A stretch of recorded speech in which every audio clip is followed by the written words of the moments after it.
ہم مذمت کرتے ہیں. ڈیموکریسی میں, جمہوریت میں جو ہے ہر کسی کو اپنی بات رکھنے کا حق ہوتا ہے, ہر کسی کو جو ہے اپنی آئیڈیالوجی اور وچاردھارا جو ہے پیش کرنے کا حق ہوتا ہے. تو ہم مذمت کرتے ہیں اس چیز کی, اور یہ جمہوریت کے لیے صحیح نہیں ہے. آپ خود دیکھ سکتے ہیں کہ ایک طرف سے میر وائس صاحب یا دوسرے جو پولیٹیکل ایکٹیوسٹس ہیں ان کو انگیج کیا جا رہا ہے بات چیت کے لیے, لیکن دوسری طرف سے بین کیا جا رہا ہے. تو ہمیں لگتا ہے کہ جمہوریت کے لیے صحیح نہیں ہے. تو ہم مذمت کرتے ہیں, اور ان چیزوں سے جو ہے ان چیزوں سے مسائل کا حل نہیں ہوگا.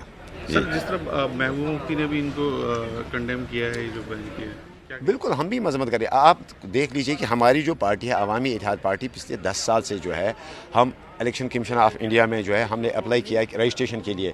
ہمیں پارٹی رجسٹریشن اور ریکگنائزیشن نہیں مل رہی ہے. اسی طرح سے اگر آپ جماعت کو, اگر آپ دوسرے پولیٹیکل ایکٹیوسٹس کو اگر آپ بین کرتے ہیں, ان کو اگر آپ موقع نہیں دیتے ہیں, تو آپ کس طرح سے ان کو جو ہے مین اسٹریم میں لائیں گے؟ تو لہٰذا یہ ایک سیریس کنسرن ہے, سیریس ایشو ہے. بجائے اس کے کہ مرکزی سرکار کو چاہیے کہ کس طرح سے جو ہے ہر کسی کو مین اسٹریم میں لایا جائے, تو یہاں پہ جو ہے پارٹیز کو بین کیا جا رہا ہے. غیر ضروری ہے. یہ وقت اس چیز کا تھا ہی نہیں, اس وقت پہ یہ فیصلہ کرنا ہی نہیں تھا. دوسرا, یہاں ایک پاپولر گورنمنٹ ہے ان پلیس, اس پاپولر گورنمنٹ کو اعتماد میں لیا گیا ہے کہ نہیں لیا گیا ہے یونین گورنمنٹ کی طرف سے, وہ دیکھنے کی ضرورت ہے.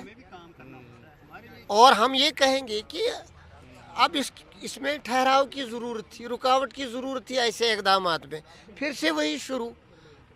عوامی ایکشن کمیٹی ایسا کوئی, مجھے نہیں لگتا کہ وہ کوئی ٹیررسٹ آرگنائزیشن تھی, ان کو بین لگانے کی ضرورت. سر محبوبہ مفتی نے کہا کہ یہ غلط ہوا ہے جو یہ محبوبہ مفتی کا اپنا طریقہ کہنے کا ہے, ہمارا اپنا طریقہ کہنے کا ہے. ایک بات اگر وہاں پہ اگر کوئی ابھی انہوں نے کوئی ایسا نوٹس نکالا ہے, ابھی ہم نے پڑھا نہیں, کچھ نہیں دیکھا نہیں, جسٹ ایک میڈیا میں دیکھا ہے, پڑھ کے اس کے بعد ہی ہم کچھ بیان آپ پہ دے سکتے ہیں.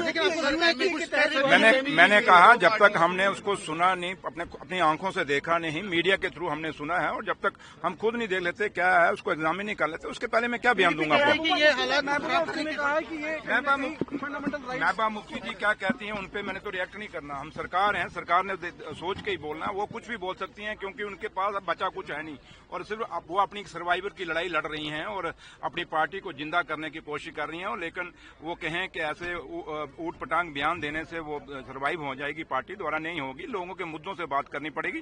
رہی جہاں تک آپ جو کہہ رہے ہیں کہ 2 آؤٹ فٹ جو کہیں بین ہوئی ہیں, جب تک ہم خود اس کو دیکھ لیتے ہیں, پڑھ نہیں لیتے, ہم کیسے آپ کو وہاں ریئیکٹ کریں. We condemn the ban against Mirwaiz صاحب's political party اور اتحاد المسلمین پہ جو بین کیا ہے. These are 2 organizations which have worked for the harmony in Jammu and Kashmir.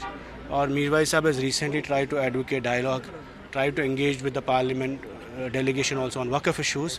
تو ہم سبھی لوگ اس وقت میر وائس صاحب کے ساتھ ہیں, اور اس کے ساتھ ساتھ میں آپ کی وسادت سے بھی بولوں, the government of India, the MHA should reconsider the ban and restore the institution and sanctity of the Mir Wais institution and his political party and give the religious freedom to the people of Jammu and Kashmir.